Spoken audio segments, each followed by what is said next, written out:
after Scopper Gaban cut off Summers' arm, despite the latter possessing immortality like the Gorosei, are we now witnessing the emergence of a new power in the One Piece world that surpasses everything we've seen so far, including Conqueror's Haki and Devil Fruit techniques? Could Scopper Gaban become Luffy's new mentor, following in Rayleigh's footsteps from before the time skip? It's becoming increasingly clear that Roger's crewmates didn't simply go their separate ways without purpose after their journey ended. Each one remained at a specific point, seemingly waiting for a predetermined moment. Rayleigh, for instance, stayed at Sabaody, awaiting the arrival of the new Joy Boy. When he met Luffy at the human auction after Cammy's abduction and saw him wearing the straw hat, he told him directly that he had been waiting for him for a long time and had heard much about him. This indicates that Luffy's training under Rayleigh wasn't a coincidence, but rather part of a carefully orchestrated plan, perhaps even ordered by Roger himself. During the 2-year time skip, Rayleigh didn't push Luffy beyond mastering the basics of Haki, as that was all he needed at the time. But today, Luffy is facing a whole different class of enemies, immortal beings like the Holy Knights and the Gorosei. This is where Scopper Gaban comes in. His encounter with Luffy mirrored that of Rayleigh's, even repeating the same words, "I've heard a lot about you." This strongly supports the idea that Gaban too had been waiting for this moment, possibly entrusted with preparing Luffy for a phase where brute strength and Haki alone won't be enough. A stage that demands something entirely different, something spiritual and emotional at once.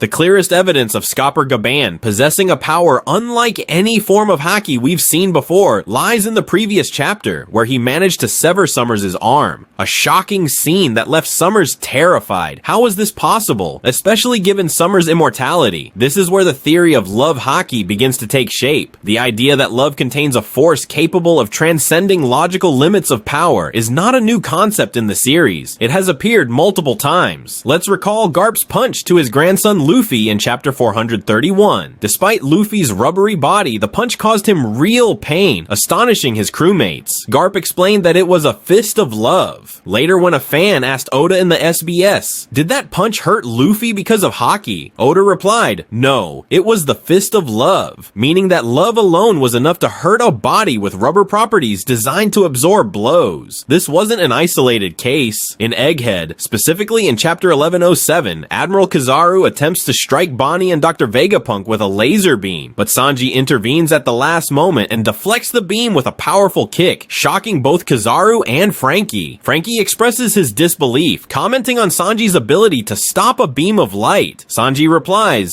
"Love is faster than light," a direct reference to his motivation to protect Bonnie. It's as if love allowed him to transcend the logic of light and even touch Kizaru's body, which normal beings cannot touch. In that moment, love wasn't just an emotion. It became a force with both physical and spiritual properties. Now we return to Scopper Gaban, who introduced himself during his first appearance at King Harold's castle as the Godfather of Love. A highly unusual title in the world of combat, and seemingly the key to understanding his power. If Garp could hurt Luffy through love, and Sanji could touch light through love, is it far-fetched to think that Scopper Gaban used some form of love Haki to cut off Summers' arm despite his immortality? It seems Oda is delivering a message here, that there exists a type of power not rooted solely in physical training or genetic traits, but in a spiritual bond and deep emotion. In the world of One Piece, love isn't just a human concept, and it may well be a hidden form of Haki capable of breaking the boundaries of devil fruits and even immortality.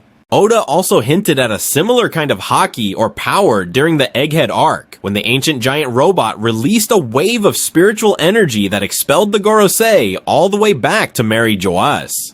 This wave even affected Emu-sama, who collapsed to the ground muttering Joy Boy's name. This scene makes it clear that there may be a type of Haki, in possibly a remnant of the will of D or the will of the sun, capable of influencing immortals and those who have transcended human limits. If such a robot could carry that will in its mechanical frame, imagine what Scopper Gaban, who knows the ancient history, could do. It is not unlikely that he learned this power from past combat experiences, perhaps even from previous encounters with the Holy Knights in God God Valley. He might already know their weaknesses, and his ability to affect summers could be a clear sign that love, when manifested in its combative form, becomes a supernatural weapon capable of piercing the armor of immortality. Throughout his journey, Luffy has never just been a fighter. He has always been a heart full of love, uniting races and nations around him, loving his friends and fighting for their sake. This in itself may be his greatest qualification to learn love haki from its true master, Scopper Gaban. It wouldn't be far-fetched for Gaban to pass on this new form of power to Luffy, a power that could become the ultimate weapon against the forces of darkness, which cannot be defeated by conventional haki or devil fruits. Just as Garp struck Luffy with love, and Sanji touched light through love, Scopper Gaban severed the arm of an immortal with love. And now Luffy, standing at the heart of Elbaf, is on the verge of discovering that true strength doesn't just come from muscle, but from something far deeper: love.